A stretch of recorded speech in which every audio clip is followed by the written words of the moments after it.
Hey, what's up, everybody? This Hype South with Child Time TV. Thanks for tuning in. Today, I got a special moment for me, real significant moment for me to sit down and talk with uh, somebody that's inspired me a hell of a lot.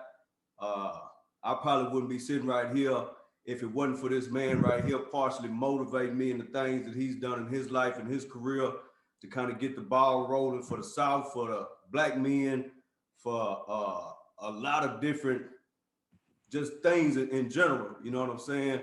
It's kind of like a bucket list experience for me. You know what I'm saying? Jay Prince is in the building, children. Pay Oh, attention. oh yeah. What it look Yeah, like? H Town. already. Yeah.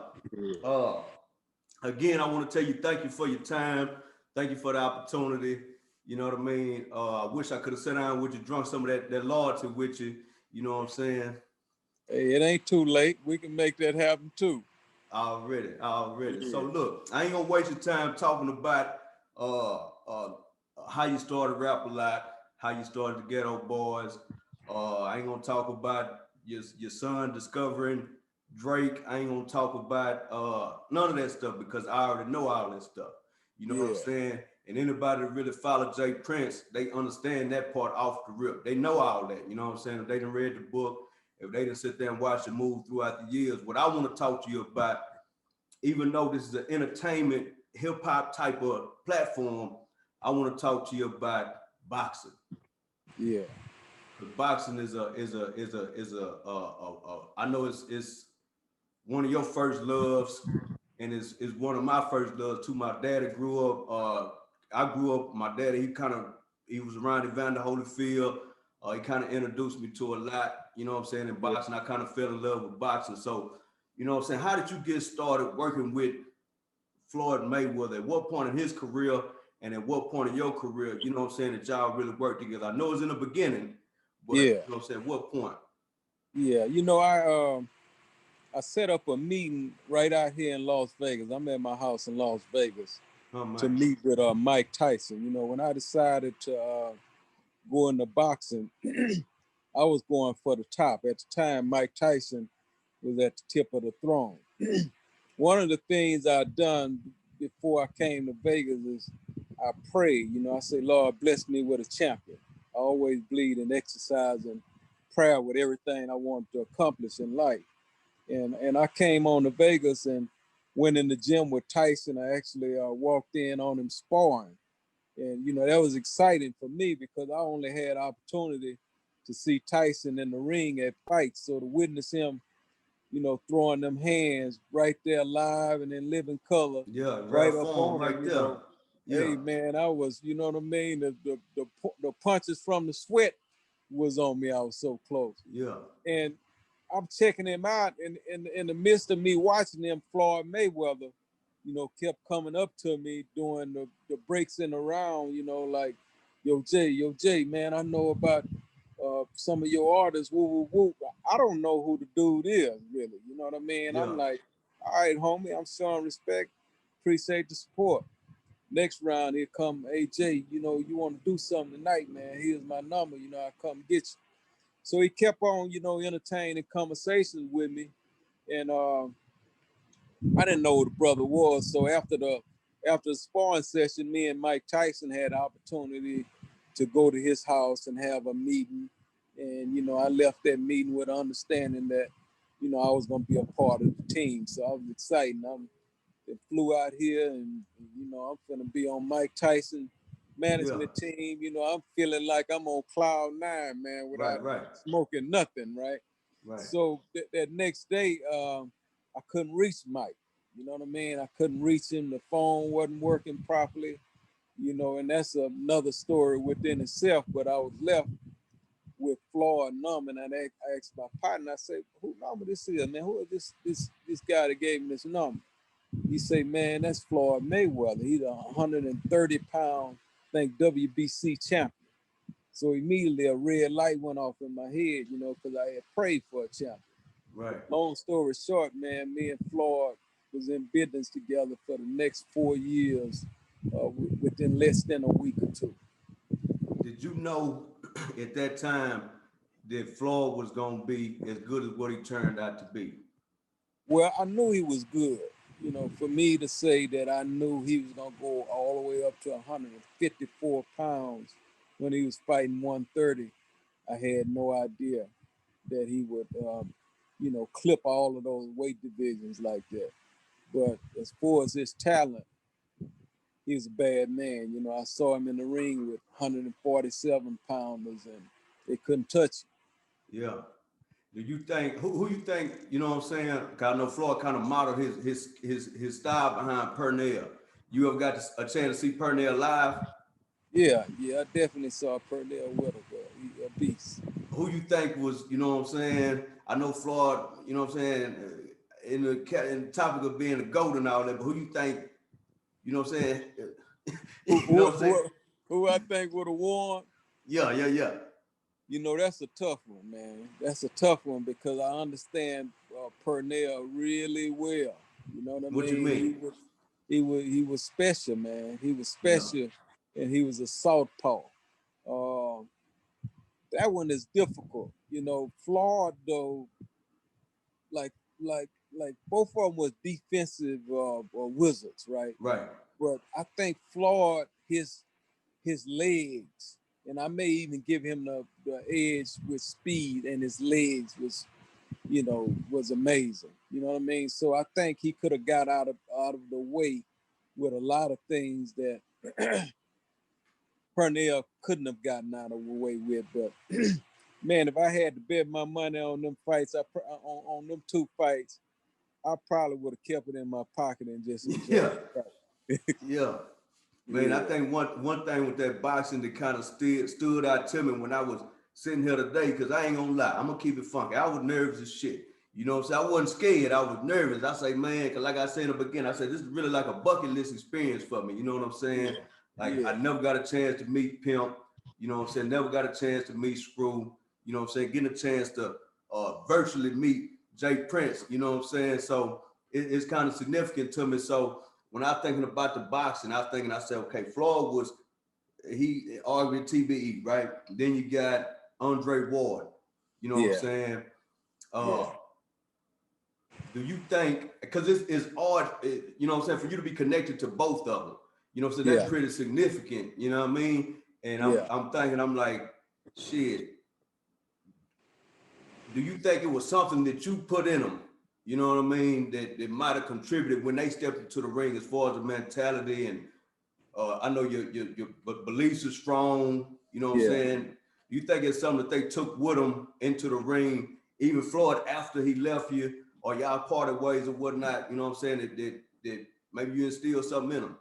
Yeah, no doubt about it. Not only in the ring, in life, you know what I mean? To have crossed the journey where life was concerned with me, there's no doubt in my mind that they took it in the ring and they took it with them out of the ring because, I poured with realness in both of them.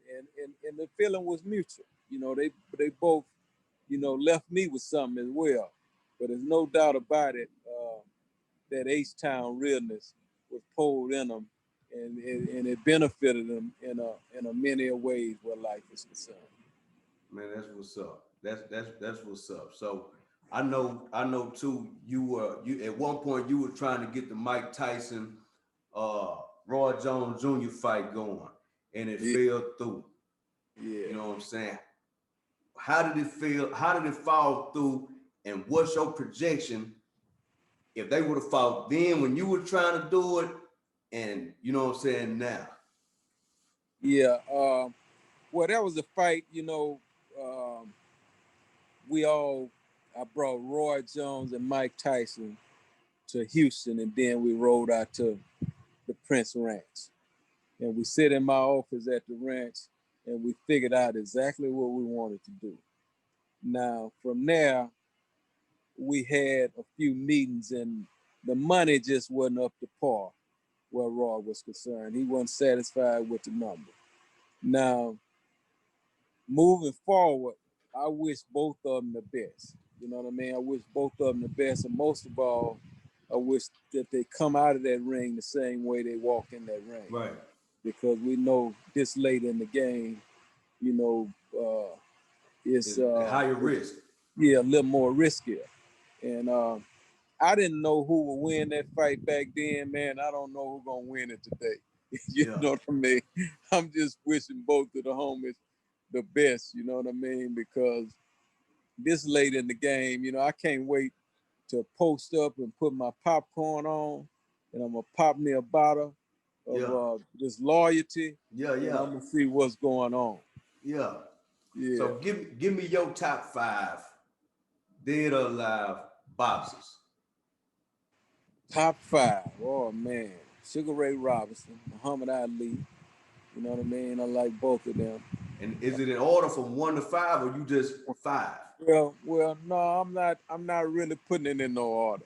Yeah. You know what I mean? But you know, I like them five. They in the top five. You know what I Yeah. mean? Muhammad Ali, Sugar Ray Robinson. Uh, I love. I have to put Floyd in there, man. I have to put Floyd in there, and I have to put Andre Ward in there. Yeah. You know what I mean? Because I had a real close up where those two are concerned. And let me see, I got one more. Round it out. Yeah, one more. I would have to. Man, I would have to. I got a few of them in my mind. I'm trying to pick from, but I'm gonna have to go with Mike Tyson, man. Yeah. You know, I love some Mike Tyson and Roy Jones, so can't wait to see that fight, man. Man, again, I want to tell you thank you for kicking it with me. We're gonna switch gears a little bit. You know what I'm saying? Like I know I want to talk about the boxing. We got the boxing, you know what I'm saying? I'm trying to make sure, you know what I'm saying, I'm punctual with everything that we doing. So like I know you got a big faith base, you know what I'm saying, belief in uh like my dad, he go to Brook Holler and he got high Sure. respect for you. He read your book Okay. and whatnot. Okay. So one thing he said in the book, cause I called him last night, I say, man, tomorrow I got a chance to chop it over Jay Prince. You know what Yeah. I'm saying? What's the question that you got for him?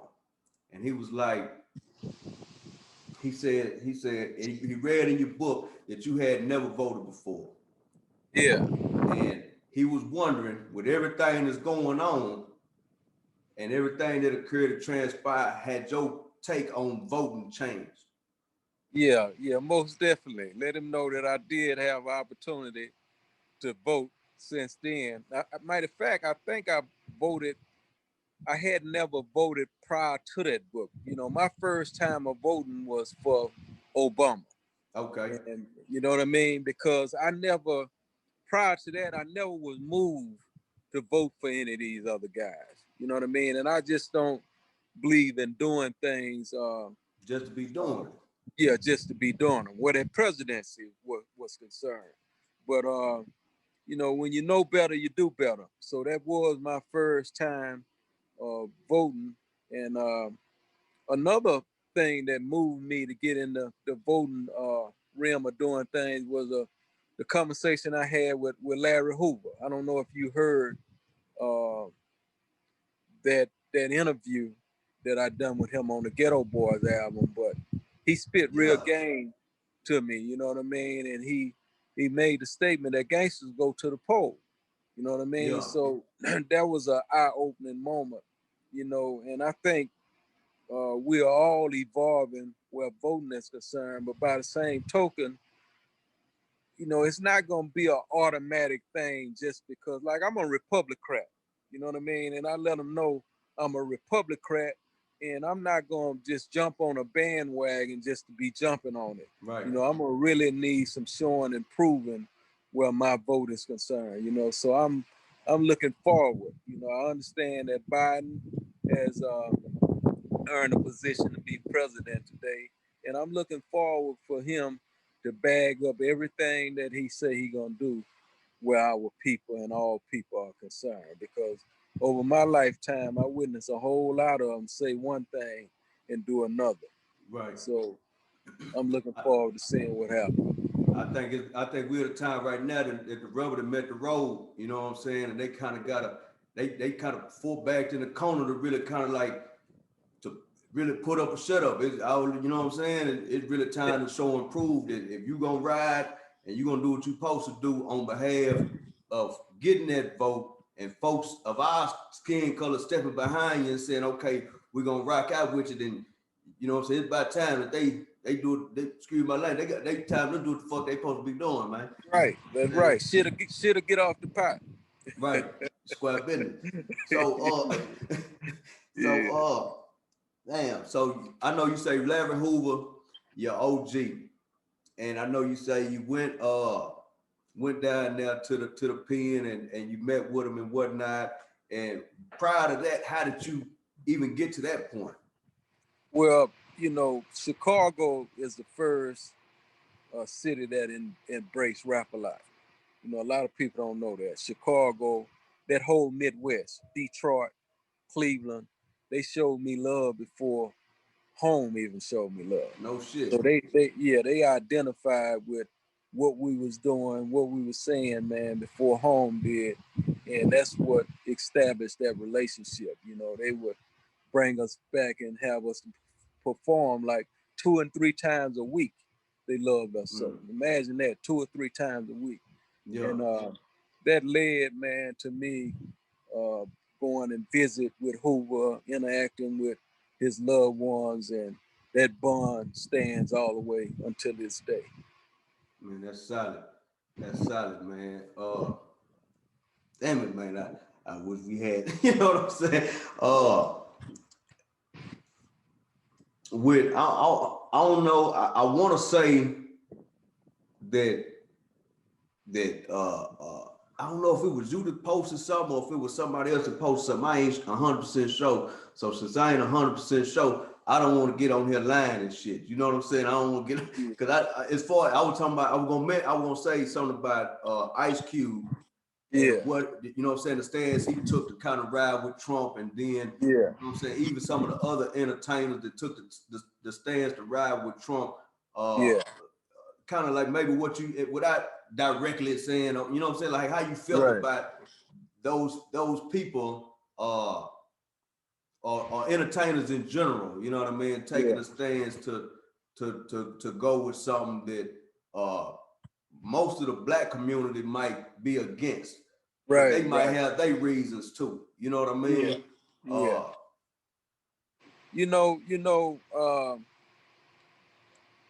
I respect everybody right to go with the left or the right. You know what I mean? We all have the right to go Democrat or Republican, right? And that's why I say I'm a Republican. You know what I mean? Because to me, I need the freedom to be able to choose right. You know what I mean? I don't want to be on no side that not for my people. I don't care if it's red, blue, white, orange. You know what I mean? I'm not just jumping on no bandwagon just because. If it's a situation that's for my people and show that they for my people, then I'm down with that. As far as Cube, I did speak up where Cube was concerned. I spoke up in the term of Cube not being a sellout because I know Cube personally. You know what I mean? And when I know somebody personally, I have that right and I have that edge over a lot of people that's on Instagram and speaking from a distance. I know the brother ain't no sellout. You know what I mean? I remember when he done the song "Fuck the Police," and everybody in the world, around the world, is saying that right now. But this man said it when it wasn't popular, and he said it when people were scared to say it. But he said it for them, and it made them feel good because he said it for them. Damn so I understand who he is, and I understand what he's trying to do. I know it's coming from a good place, no matter how it's seen with most. So I did speak out on that, and I still stand with him on that. Now, as far as all these others, I don't know their positions. You know what I mean? I don't know their stories, so I can't speak on it. Right on. So let me go through my list. I don't make sure I don't want to miss nothing because if we talking about entrepreneurship, you know what I'm saying, about you really laying a blueprint for a ghetto boy like me, a ghetto boys around the world, you know what I mean? Yeah. The entrepreneurship, starting out when you had the chicken, when you were selling the eggs, you know what I'm saying, building the motorbikes, car Yeah. dealership, the record label, you know what I'm saying, the condom Right. company, Yeah. literature, agriculture, and now wine.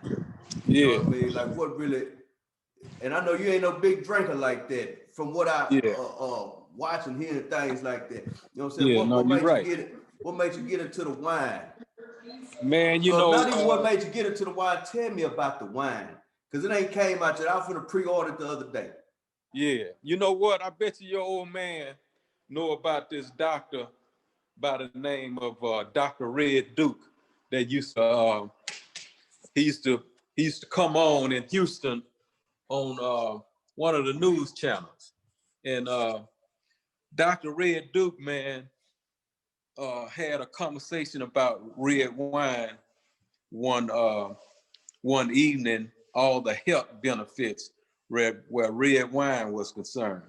And I listened to Dr. Red Duke. I listened to him closely, and you know, he spoke about how red wine was good for your heart. You know, if you drink it in moderation, you drink it, you know, a glass a day and different things like that. The antioxidants that's in the grapes, the benefits of all that kind of stuff. And he got my attention, so I started sipping a little red wine on my whining downtime. Yeah. You know what I mean? I started drinking a little red wine, and eventually I flew out to California and visit vineyards, you know, Napa Valley, and had opportunity to view it from a business perspective. And you know, I was moved, man. I was moved, and ultimately, you know, it led to that name, loyalty. You know what I mean? A name that complement my lifestyle and what I've been able to do, be successful with all of my life. Yeah, I'm back. So that complemented that. So, you know, in my mind as an entrepreneur, I'm like, I want to wrap this name loyalty around this good bottle of red wine. I got Merlot and Cab, and I have a champagne and a rosé because it's meaningful. You know what I mean? And my vision for that is for anybody that's toasting, you know what I mean? Anybody that's celebrating success and different things. Hey, you couldn't have even accomplished that without loyalty being involved. Right. So why not toast the bottle, you know what I mean, in the midst of all of these beautiful moments, a toast to a taste of loyalty. Toasting a taste of loyalty. Man, I'm gonna give me a bottle. Man, I want to salute you. I want to thank you again just for your contributions to society. You know what I'm saying? Your contributions to young black men, and the impact that you had on my life. And I can speak for a great amount of people and say the impact you had on our lives. You know what I'm saying? I'm gonna let you go. You know what I'm saying? But shit, I'm gonna see if I can get some of that damn wine. I'm going on that website. You know what I'm saying? Place me an order for that pre-order because I like that Merlot. You know what I'm saying? Man. Yeah, man. I appreciate the support, bro. I appreciate it. You know what I'm saying? It's Hype South with Child Time TV. I hope y'all like that. We live in the flesh. I really enjoyed that conversation I had with Mr. Prince, man. Be sure y'all check out the book, The Art of Science of Respect. And if you got some money in your pocket, it ain't even really that expensive. I think I seen a bottle of 3 for like $130. You know what I'm saying? So go get you a bottle of wine and toast the loyalty, man. Hype South with Child Time TV. Until next time. Love, bro. Already. Appreciate it, Jay. It's a hype